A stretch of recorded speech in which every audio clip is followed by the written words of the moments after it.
I tried to breathe and I drowned. The roar of the ocean is gone. It's just peaceful in this vast darkness, but I was comfortable. I was mesmerized by it. As I got closer, I saw that it was millions of lights, and they were all moving together in unison. I started feeling like I was being wrapped in this love. And then 3 fragments broke away, and they came toward me, and they were greeting me, and they were welcoming me home. And then the light itself spoke to me, and it said, "This is not your time. You must return." And I said, "No way. I am not going back." The light spoke one more time, and this time it said, "You must return. You have a purpose." It was in 1983 that I was the chief engineer of a research vessel, and we were trying to bring our ship in, but there was a storm, a very violent storm, go ashore so they could catch a plane. There was some urgent need for them to return. So we put a small rubber Zodiac in the water to bring them in. We use it to retrieve our submarines and things like that. So we were used to, rough seas, and we were used to all that. So we weren't overly concerned. But it was 25 to 30 foot seas. It's pretty rough. But we would ride up on top of the swell, take a bearing on the harbor buoy, and then we'd run the trough and go up on the next swell and do it all over again. But the storm was and the wind was blowing, it was dark, it was raining. We lost track of the harbor buoy, but we figured we would just do a beach landing and get this guy in so that he could get to the airport. But we didn't realize that the storm had blown us almost a mile south of the harbor, and about a mile from the coast, we actually hit a breaker zone, and we drove right off of one of the waves. Actually, caught air, and I yelled to the mate to turn us around, and he started to turn us around. I was in the bow trying to navigate, and the next one hit, and it folded that Zodiac in half like a peanut butter sandwich. It just folded it in half, and I was in the bow, so it catapulted me right into the water. But I had a life vest on, and I wasn't overly concerned. I'm trained as a commercial diver, so I've spent lots of time in the water. wasn't overly concerned, but I was being tumbled and tossed like a rag doll and totally lost my orientation as to what was up and what was down. So I had the presence of mind not to try to swim, because I could be swimming down, making things worse.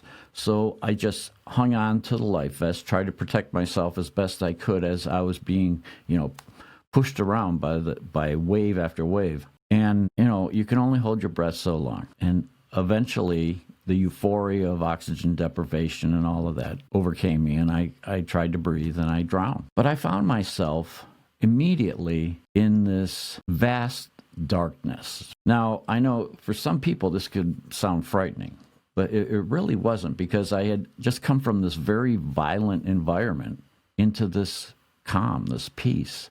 And I didn't really feel alone. It felt like I was in the presence of something greater, but it was absolute darkness. But I was comfortable. On the west coast of the United States, the water comes from the north. It's very cold, and this was in March, so it was very cold. Suddenly, I'm no longer cold. I'm very comfortable. I don't, and the roar of the ocean is gone. It's just peaceful. And so I was curious. I was very curious. It didn't frighten me at all. I was just very curious. And that's when I started to see this. Just at the beginning, it was just this little speck of light, but it caught my attention. And as I looked at it, it felt like I started moving toward it, or it was moving toward me. And I was mesmerized by it. I just, was staring at it. And as I got closer, I saw that it was not just one light, but millions of lights, fragments of light, and they were all moving together in unison. It was quite beautiful, all different colors and hues, and it was like they were of one mind, because if you've ever seen a flock of birds that fly together and they all kind of swoop in unison, it was very much like that, only infinite. It was just millions upon millions of this. And as I started getting closer, I started feeling like I was being wrapped in this love. It's kind of hard to explain, because we think of love as an emotion, but it was more, this was actually felt like my whole being was being permeated by this love. This love was just encapsulating me, and it was like a warm embrace. And so I kept coming closer and closer, and I was in just absolute awe of what I was experiencing. And then 3 fragments broke away, and they came toward me, and they were greeting me, and they were welcoming me home. And I still get emotional over it because I'd never felt anything like that before. I grew up my mother was a single mother, and she was trying to make her way in life, but she would place me with these families to try to, she thought she was doing a good thing for me to put me with a family, but she didn't realize that one family after another, it was either neglect or abuse or this and that. And so I never really had a sense of family, and to have people welcoming me home was just an amazing feeling for me, to be wrapped in this love, feeling welcomed. And eventually there were a dozen of them that came and were greeting me and welcoming me home. It was incredible, an incredible experience for me, one that I live with every day, that I will never, ever forget meeting.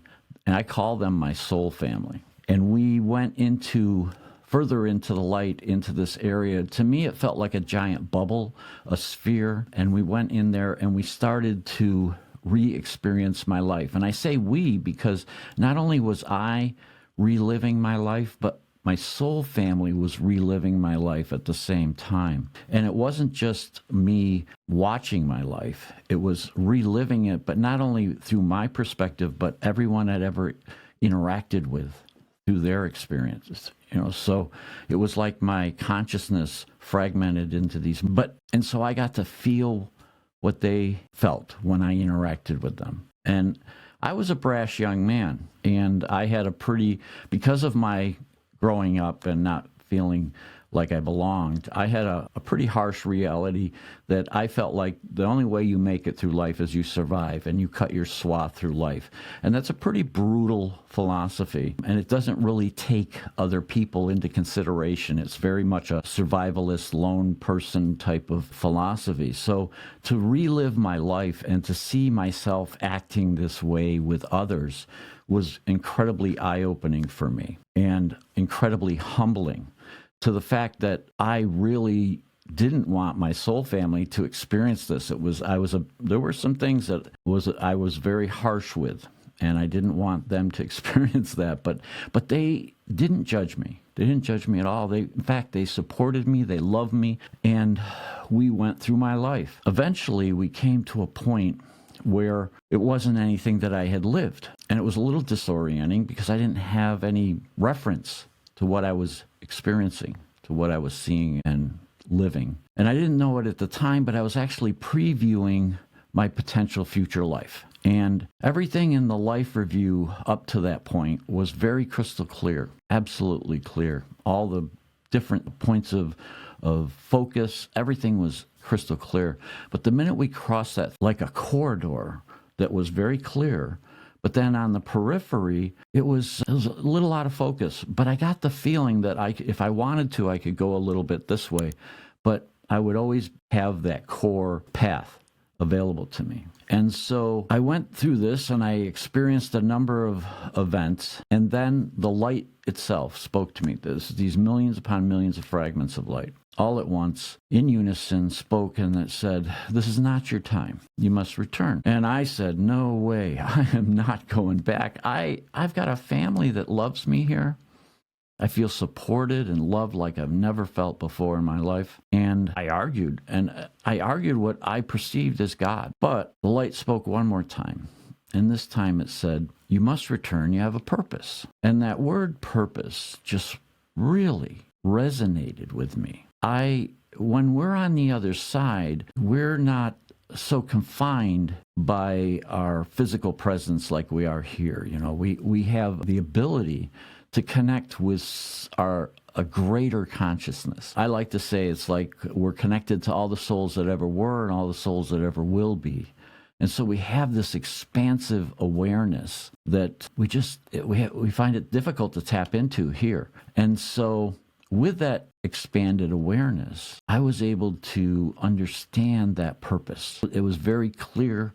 It was simple. It was efficient. With that clarity, I came to acceptance. I accepted that, yes, I have this purpose. And with that, the moment I came to acceptance, I found myself back outside my body. Now I'm watching it. It's still in the water, being tumbled, had gotten caught in that cyclical area where the waves are. And I'm watching it, and I'm curious. I'm like, how is the enormity of me, because I realized I had transitioned into this light being of myself, how is the enormity of me going to fit in there, into that dense body, you know? But a bow line from the Zodiac, my body came close to the wreckage of the Zodiac, and we were kind of trapped in these waves. It had wrapped itself around my arm, and the bitter end of the bow line was tapping my lifeless chest. And I was just observing this. And another set of waves came, and when it did, it popped up the wreckage, and when it did, it cinched around my arm and pulled me up, and pulled my body up to the surface. I was just observing this. Myself and three of my soul family were with me, and we were just observing my body going through all this. And some more waves hit my body, and were just pushing it up against the wreckage. And when it did, it pushed some of that salt water up, and I was able to take a breath. When I took a breath, that's when my soul family gave me a gentle push, and I found myself going back into my body. It's kind of funny, you know, when we come back from something like that, it's like we're half here and half there, and we feel like that expanded awareness was still with me. And I was aware that because I was having trouble staying up. And now I'm a commercial diver and a lot of times in the water. So, I mean, I shouldn't be having difficulty staying up. But when the line pulled on my arm, it dislocated my shoulder and dislocated this thumb. But the water was so cold that everything was numb. I didn't, it just wasn't working. It was kind of funny. But so I was trying to hang on to the wreckage of the Zodiac, and I was trying to stay up, but I kept sinking down. And the waves were still, battering us. But the other guys, and I'm trying to expel as much salt water and trying to, get my bearing. And the other guys were looking for me. They're the heroes in my story, because they had stayed in this dangerous zone, this breaker zone, looking for me. And so they found me, and then we all swam that last mile into the beach. It's something that it's kind of funny, because the purpose seemed so clear when I was on the other side, but I had that greater awareness. And then as I came into my body, it's like it was like sand in my hand. It was slipping through my fingers, and I couldn't keep a hold of the purpose. And so all the time we were swimming into shore, I was like, purpose, what was that purpose, and trying to hold on to the vision, but it totally slipped away. And so it left me wanting. It left me with this feeling of, what was that? What just happened to me? And, that love, I want that love in my life. How do I, so there's all these questions when you come back from an experience like this of what was it? Am I crazy? How do I find what I had on the other side? And how can I bring it into this life? That sort of thing. So those are the type of questions that I had right away. And it took a while, but I say fortunately, but at the time I wasn't real happy about coming back. And I wasn't real happy about how it changed me, how it altered me, because suddenly I could see auras. I didn't even know what an aura was. I'd never really heard about it and definitely hadn't experienced it before, but I could see auras in people and plants and things. And it kind of freaked me out. It was like, what is this? And I thought, oh my gosh, is there something wrong with me or something? I just called them life force energies because I didn't really have a name for them. And not only that, but I started getting these intuitive knowings. These understandings would come to me. And it wasn't something that I'd studied in school. It wasn't something that I'd experienced in life. And I didn't trust it because I didn't know where it came from. And so as an engineer, I started testing it to see how real, how veridic is this information. And I found it was incredibly trustworthy. So over time, I began to rely on this communication, this extra communication that suddenly I was able to have. But the experience itself scared me. Yeah, I know, I was this adrenaline junkie diver guy that, big macho guy, but the experience really, really shook me. And so I had never heard of anything like it. So I was just, who gets to argue with God? Not me. It's like I'm not worthy of that. So it kind of frightened me. So I thought, I just want to get my old life back. I want to get back on track. But the experience doesn't let you do that. It really doesn't. It stays with you. And it becomes kind of your scale in life. As you go through life, we like to measure, how are we doing? Well, now that I've had this life review and I've met my soul family and everything, and I saw how my interactions actually do affect change, do affect others, that I need to be more responsible. And so I started changing. The things that I could accept, I didn't want to think about the soul family. The love was something that I did want to try to find. And so I became a voracious reader looking for, love and how can I have that, that total immersive type of love that's, just, there's no words here and to describe how that love, really felt. Have you come close to finding it? I can touch it now because I've learned how to go back to the light. And I use it in my healing practice because later in life I've developed lung cancer that metastasized into my spine. It ate away 2.5 bones of my thoracic. And so during that process, well, actually prior to that, I met a mentor, another experiencer who helped me to realize that, no, you're not crazy. This is a real thing that you experienced. And so having someone to talk to is incredibly helpful in integrating these types of experiences, or either an individual or a group or a retreat or something that is, focused on the type of experience you've had is so incredibly helpful. And it helped me. It helped me to come to terms with it, to accept it, and to integrate it. But yeah, it was a trial. There's a lot of challenges. There's some misconceptions out there because, in the movies they make it sound like, oh, you have this beautiful experience and life is wonderful afterwards. Well, you have to learn to live with it afterwards. And that's hard. That's difficult, And so you have these challenges, but it's nice to have someone to talk to, someone that has gone through it or been there. Absolutely. And it's what I hear a lot, especially sometimes we'll have people in the comments that have had similar experiences, and they come to these types of videos because in their surroundings, in their, family or circle of friends, people don't believe that, they don't understand it. And often enough, people, when they don't understand or believe something, they tend to also be, here you are having a transformative experience, and when you're sharing it, you're just met with resistance and denial. And I can definitely see how, especially this being a very unique type of experience, you're sort of trying to integrate it yourself.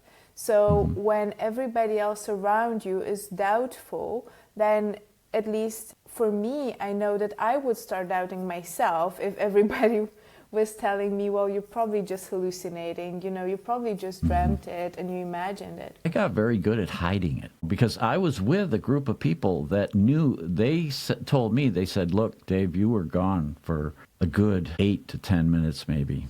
And nobody can hold their breath that long, and so I got good at hiding it. I would say things like, oh, Neptune spit me back and things like that. I just didn't go into it because the work that we did was commercial underwater research. And so it was very dangerous back in the 80s, that type of work. And so we put each other's lives in each other's hands all the time. And so death was just a taboo subject. So I got very good at hiding the experience itself. Because the first person I did try to share it with, I had a very bad experience. They just, they didn't believe. And so that, and they discounted, and so that just told me, oh, I can't share this. And until I found another experiencer. But yeah, so I can understand what you're talking about, not trusting. You have to find someone that you feel is going to listen, because listening is the therapy. It really is. The quality of being a good friend is that you can listen, and you can allow an experiencer to share the experience without interrupting or without interpreting. When someone tries to interpret another experiencer's experience, you're taking them off course. It's for them. The journey of integration is a personal experience as well. And for someone to try to tell you what your experience was isn't fair. It just isn't fair. You said one thing that really resonated with me, and I really believe in synchronicities, and incidentally, it's something that I've heard a few days ago as well. And that is that part of you stayed on the other side, and just part of you is here. And when you were integrating that experience, you had to process that as well. Now, what I was told a few days back was that all of us have a presence on the other side, and that what is here and what we perceive to be ourselves is actually just a fragment of who we truly are, and the rest of us just lives on that other side. Now, could you get more into how that played out for you and why you're saying you had this feeling? Yeah, these awareness doesn't happen right away. It takes some time to really understand what is happening, because when you come back, you feel like, oh my gosh, now you start to live in this state of duality, where you know that you are a spiritual being, but you also know in this physical life. And now you feel separated from your divine nature. But as you start to explore that, once you understand you do have a divine nature, and you start to explore it, then you find that, yes, there's a small percentage of that divinity that resides within us in this physical form. But the greater totality of our being resides in the light. It's one of those fragments of light. And so, but the part that's within us is connected. It's connected to that. And so when we can quiet our mind enough to, and be still, we can connect to that greater divinity. I was fortunate to find a mentor that kind of showed me that we can touch that divine sense within us. And through that, we can connect with our greater total self. And so that's when, and so this is now my reality, now that I can do that. And so that really changed things even more. In fact, it created more transformative experiences, because if you cross that threshold into your divine nature, it's very spiritual in its composition. And so you tend to bring that into your life. And so now you're taking your true self, your true nature, and you're trying to live your life with that. And so what that does is it helps you to raise your awareness above the circumstances that you find yourself in. Most of the time we just allow ourselves to get swept up into the circumstances that are going on either in our life, in our world, in our, our community, our family, and we get caught up in that. We get caught up in the drama. We get caught up in just the happenings that are going on around us. And so our awareness resides in the circumstances. But when we can take a step back, take a deep breath, and allow our awareness to just rise just slightly above the circumstances, that's where we have a clarity of vision. That's where we have the ability to make empowering choices. And to be able to, if we're not satisfied with where we find ourselves, we can see the pathway to lead ourselves into something better. Beautiful. And if we wanted to connect to that power within ourselves, How could we do that? I'm a firm believer in developing a spiritual practice. The more, a lot of times right now people are moving away from spirituality. They're moving away from religion. They're moving away from spirituality. I feel that it's a sad thing, because when we move toward a spiritual practice, when we, and I don't dictate one belief over another. I found that, there's a pathway up the mountain from many directions. And so I really believe that the first thing is to try to find something that resonates with your heart. When you find a spiritual practice that feels like your heart is expanding, or you feel like you're lighter than you were before, then you found a practice that can help you. I'm a firm believer in meditation. I believe that through meditation we can quiet our minds enough that we can begin to hear that divine nature. We begin to sense. Now, it may come in many different forms. Some people may feel just a sense of lightness, may see the light, but others will, be able to get insight, some inspiration.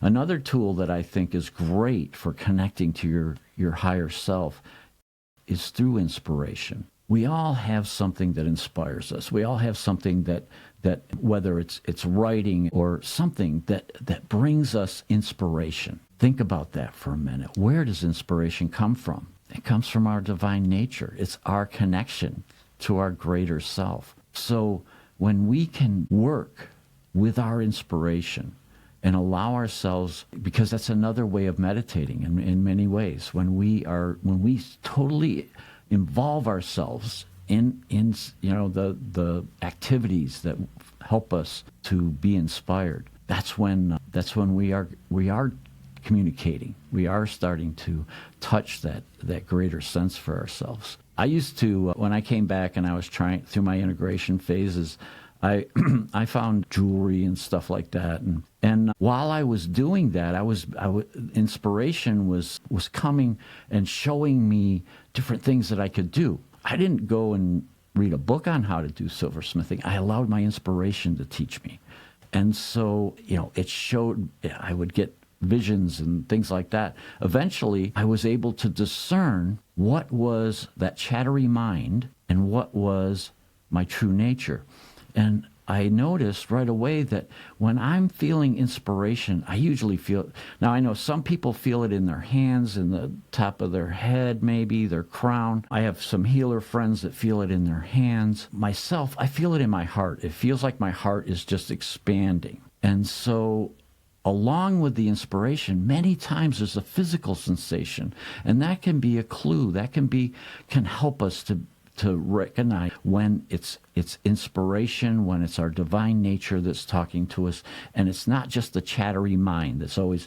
And another clue is the chattery mind is very critical, very judgmental. It's but our divine nature is very matter of fact, very loving, very just straight on, and it doesn't have those critical components. It doesn't have that judgment. It doesn't have, it's not criticizing. So it's an easy way to recognize which is our divine nature and which is just our chattery mind, because we're human. We all have chattery minds. I love that. And speaking of meditation, I know that you've had quite an interesting experience in one of your meditations. Could you share more about that? That was a turning point in my spiritual journey, because I had started connecting with others, not so much other experiencers, but just spiritual groups. I was in that phase where I really was trying to find what's my spiritual base, that sort of thing. And so I was with a group that wanted to do a meditation, and in the meditation, I heard the light. And it said, return to the light. And I actually relived my near-death experience in a meditation. But it was so hyper-real that in the life review, I actually saw, because this experience happened 11 years after the initial near-death experience. And I got to see how much I had changed in 11 years. And that really helped me to come to grips with, I had just cherry picked some of the better parts of the experience, and I didn't really integrate the totality of it, of the soul family, of the light itself. And I realized that I wasn't being truthful to myself, and truth is a really key element in my life. And so when I realized that I had kind of suppressed part of the experience just so that I could get on in life because I was having so much trouble dealing with it, that was liberating. And so that's when I realized I have to live by what I'd learned in these experiences, these spiritual experiences. And it allowed me kind of a freedom to be able to express myself more openly, okay? Because I'd been hiding. I mentioned I got really good at hiding. So I've been hiding my spiritual nature, because I was afraid people would judge me. But then I realized, if I'm being authentic, if I want to be an authentic individual and I want to live my life with truth, then I need to allow myself to be, and allowing is a huge, huge method of living, okay, is allowing yourself to be who you are, to be authentic. A lot of times we tend to cloak ourselves in these personas that we want people to see us this way or see us that way. And we may have 2 or 3 different cloaks that we put on and take off all the time. But it's so liberating when we can just cast those away, those personas away, and just be real, be ourselves. And so that's what that meditation really showed me, was that, and I called it my quiet ministry afterwards. It was that I am going to live by what I'd learned in these experiences, and I was going to try to be as authentic as possible. It's quite amazing, and especially thinking of your background. So you're an engineer, really into science. I mean, a person of science, right? Believing that everything we know needs to be proven. Also having this really tough job, so you have to have a thick skin because you're putting yourself on the line every day. Not everybody would be able to do that, as well as based on your upbringing and picking up that you had to learn to be very individualistic and look out for yourself because there weren't many other people to look out for you. So it's almost like I'm describing the opposite of somebody who's spiritual, right? Exactly. It's Sabrina, you're right on target there. It was a new worldview for me but it doesn't happen overnight. It takes a while. That's why I keep talking about integration, is because it takes time. It's not like you flick a switch. And it's the same thing with humanity. Humanity is growing. You look around the world and you think, oh, I don't think we're growing at all. But we are, because we're talking about these subjects openly. And when I first had the experience, nobody talked about it openly. It was so unpopular. But you're right, there are still many people that don't hear about it, or don't believe it because they haven't experienced it. But it's shows like this, your podcast, that kind of allow people to see it, allow people to see, well, he's a real guy. He's an engineer, and he had this experience. It altered his life, and it altered his life's course. And that these things happen to real people from all walks of life. And so getting that message out helps every other experiencer down the road, the people that are going to have the experience. Now they have something to go to. When I had my experience, I didn't have anything to go to. I didn't have, and it was like a desert for me, and I felt all alone. But now because of speaking on podcasts, I have my own podcast where I talk about how to live more of a contemplative lifestyle, where you commune with your true nature. And that is, I'm finding that I speak to a lot of people online, and we're all searching for that. We're all searching for our divine nature. We're all really want to know who we are, and we want to know our relationship with God or source or goddess, whatever you may call it. We're all searching for that. Absolutely. And on your note of not having the vocabulary and not knowing back then what just happened, one of the interviews I did was with Gary Wimmer. And he's had his experience in 73, I believe. So again, you had no idea what had happened. He was hit by a car. By all logic, he shouldn't have survived, but he... And the interesting part was this man gets hit by a car. He is able to just stand up and walk away. And he's being taken to the hospital to get a psychiatric evaluation, which I guess it's quite normal. But then he had to go to jail because nothing happened to him. So just because he had this story of, I was taken by these monitors, they showed me what was going to happen with Earth, and then I saw my own future. And he was very, I found it quite impressive that he wouldn't change his story just to please people. Because I think a lot of people, myself included, would have just said, what other people wanted to hear, just to get out of that situation. So he was taken into jail because they just couldn't comprehend what happened to him. And by no means, he was a musician. He had no legal training whatsoever. But he started talking to the other inmates and giving them legal advice on their cases, which was really accurate and helpful. So that was, quite an interesting story, and a really strong person as well to not change his story in the face of adversity. Yeah, well, the experiences themselves feel more real than this life. So it's you can't discount it, and I live with it every day. It's as clear today as it was the day it happened. And that's, most memories don't act that way. Most of our memories, fade or we embellish. But my experience is the same. When I remember my experience, it's the same now as it was back then in '83. So it's kind of interesting. But that's a great point, Sabrina, that many, and it's a good way to be able to tell, experiencers that have had these profound experiences, because, it's the same story, whether it's 10, 20, 30, 40 years later.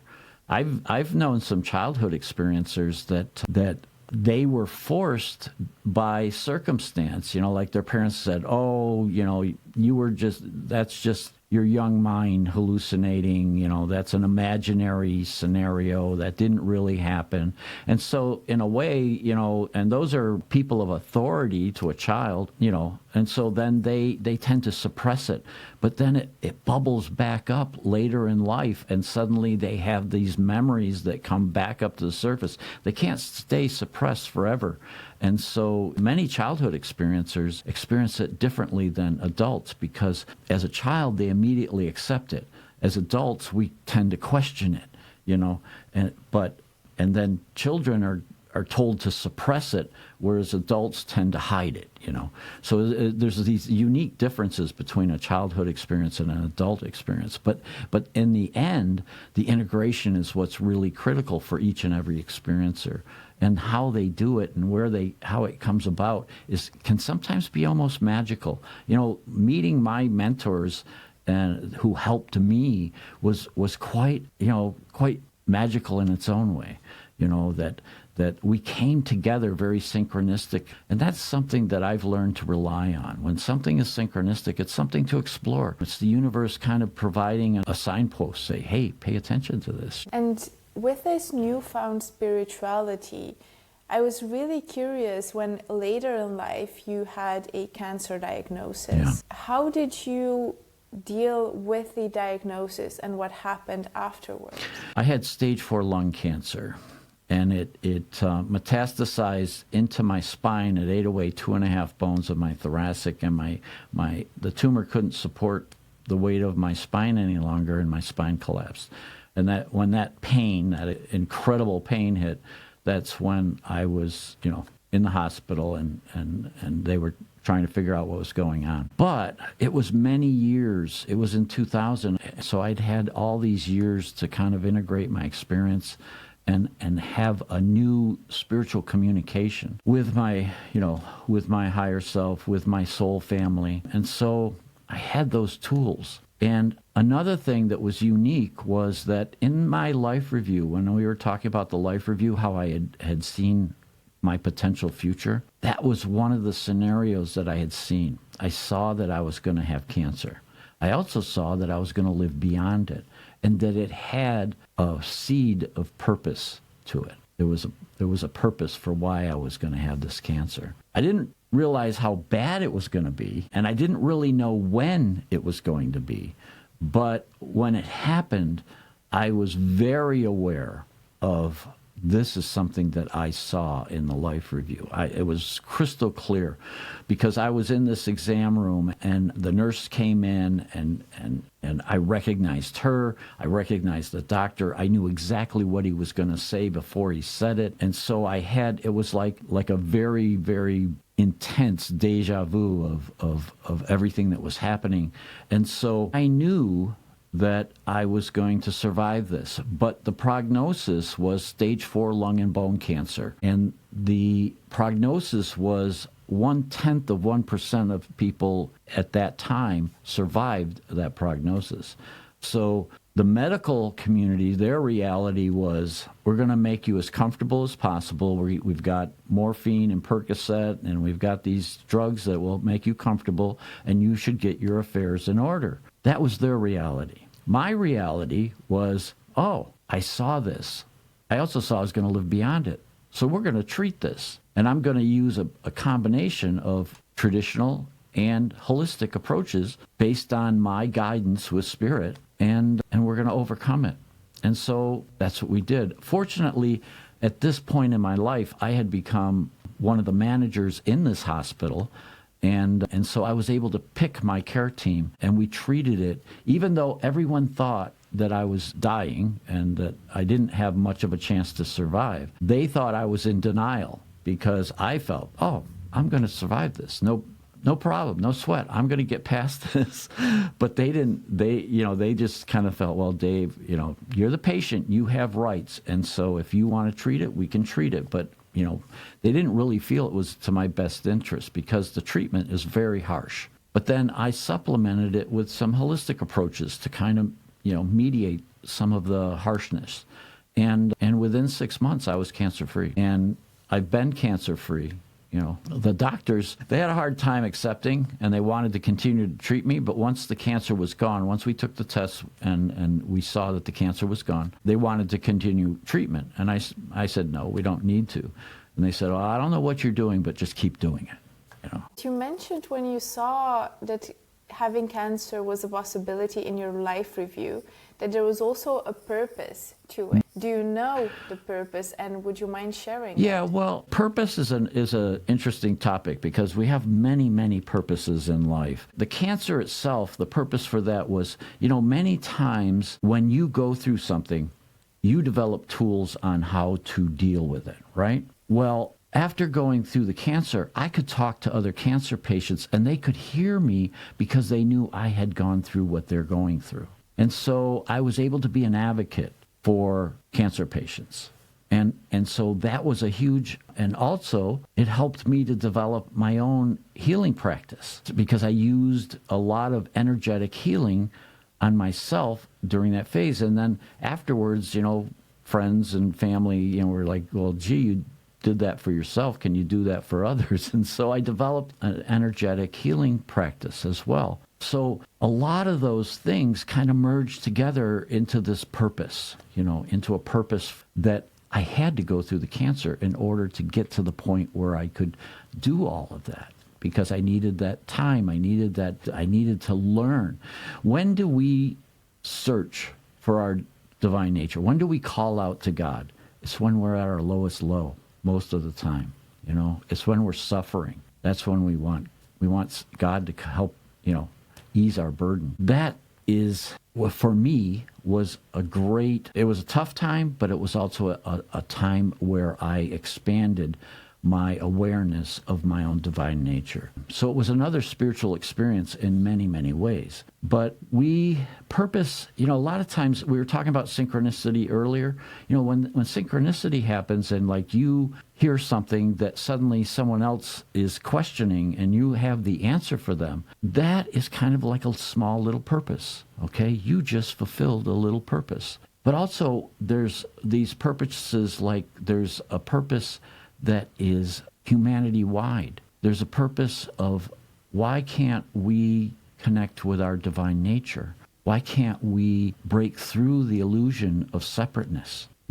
That's a shared purpose for humanity, right? So you have small and large purposes, and we have a lot of, and when I was in the life review and I saw that future and I saw that central corridor, to me, that was the decisions that I had made that I wanted to achieve in life.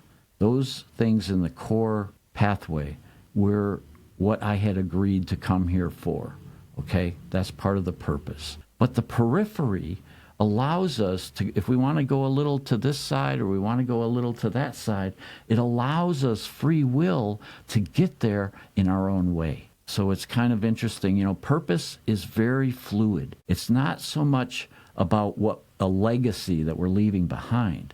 That's not what purpose is really about. Purpose is more about living within your true nature so that you can be present and you can take the right path at the right time to be there. And most of the time is to be there for others. It's not so much about ourselves. Purpose many times is a part of our service that we provide in life. One of the things that I found remarkable was your unwavering faith in what you had seen. So you had seen that you were going to live through the cancer, and even though reality by the means of doctors and tests were saying chances are slim, you still had this unwavering faith, which I think is quite remarkable. I think that also helps when we keep a positive attitude through troubling times. I think that it empowers not only our being, but it fortifies our cellular structure.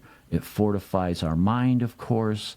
So positive attitude is incredibly powerful when in any kind of what you may call a negative experience, okay? To have that positive, empowering outlook on life.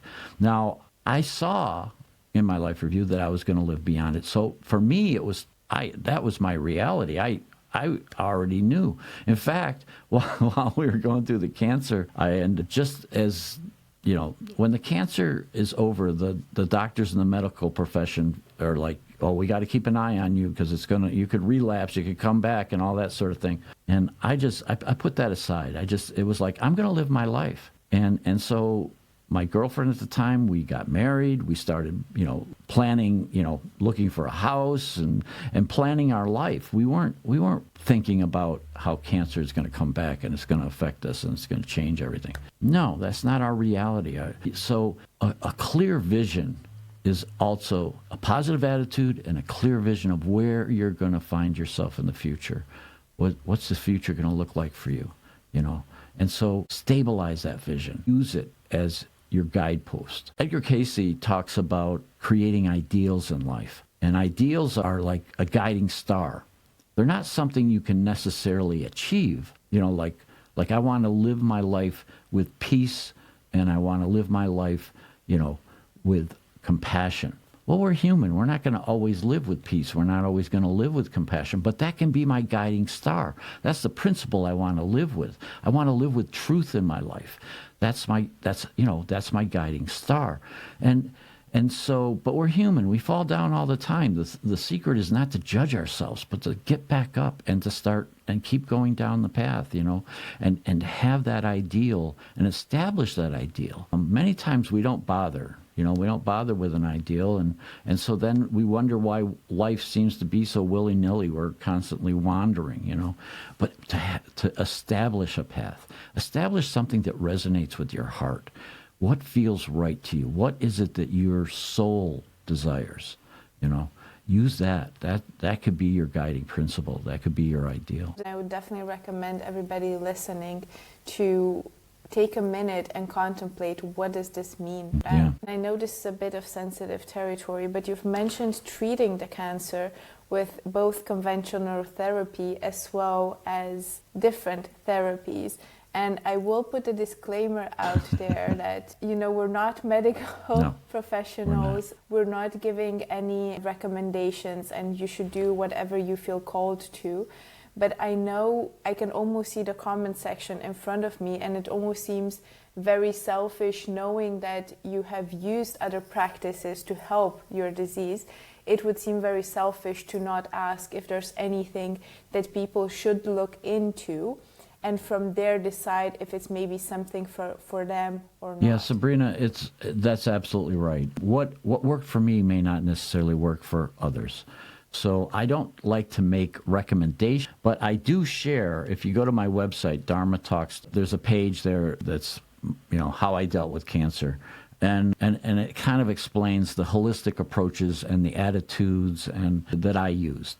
But, we were just talking about attitude. Attitude is huge. To have a defeatist attitude is only going to harm you. To have a positive attitude is only going to help you. And so, I don't think you need I don't think you need a medical degree to support that, In fact, it's kind of interesting. There have been a number of studies now that have shown that, especially like with pain management and things like that having a positive attitude can really help with a pain management regime. Myself, I didn't like the way the drugs were affecting me. And so I was very fortunate that I had some spiritual guidance that I relied on. And that's what I really try to recommend to people, is that they use their guidance. What feels right? What feels right for you, and what are you led to? Because many times we're led to what we need.